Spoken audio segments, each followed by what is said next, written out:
There are some examples. There's one example in which you have to sit in all 3 rakahs. For instance, we have offered Maghrib, Salatul Maghrib.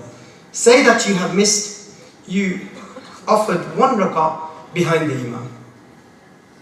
So you came in, the Imam had offered 2 rakahs, and you joined the Imam in the 3rd rakah, in the last rakah. How many have you missed? 2 rakahs. So the Imam was in the 3rd rakah, he was standing up in the 3rd rakah, you said Allahu Akbar, and you stood up behind the Imam.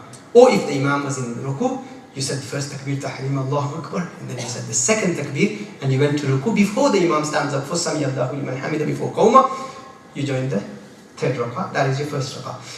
In at-tahiyyatu, the Imam will recite Ashhadu an la ilaha illallah wa ashhadu anna Muhammadan abduhu wa rasuluh. You will stop there, he will continue with Allahumma salli ala yawma yakum al-hisab. He says Assalamu alaikum wa rahmatullah, Assalamu alaikum wa rahmatullah, you will get up. How many rakahs have you offered behind the Imam?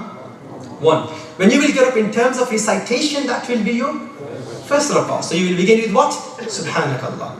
Remember, you have offered 1 rakah behind the Imam in which you sat down. Yes? The first rakah, why did you sit down in the first rakah? Because the Imam sat down, so you have to follow the Imam. Yes?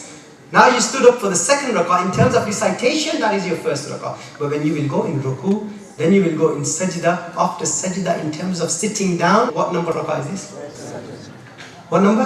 2nd. So do you sit down in the 2nd rakah? You sit down in the 2nd rakah. You will recite at-tahiyyatu and ashhadu an la ilaha illallah wa ashhadu anna Muhammadan abduhu wa rasuluh.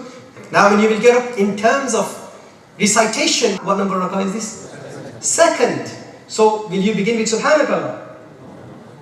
Will you begin with Subhanakallah? No. What will you begin with?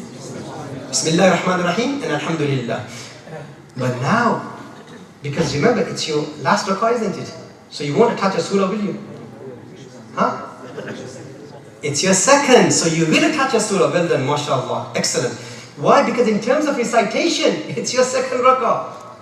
Yes, so you will not consider sitting down, it's your 3rd rakah. That's whilst considering sitting down. This in terms of recitation, it is your 2nd. So you will have to attach a surah. You will attach a surah, and then after the surah, when you will sit down, in terms of sitting down, that is your 3rd. Did you notice that in this, in all 3 rakahs, you have to sit down? You see that? In all 3 rakahs, you have to sit down. This is basic knowledge. We must study the ahkam for the masbook, for the one who comes late. And there's so much to cover in this. This is why I emphasize the importance of al-ilm.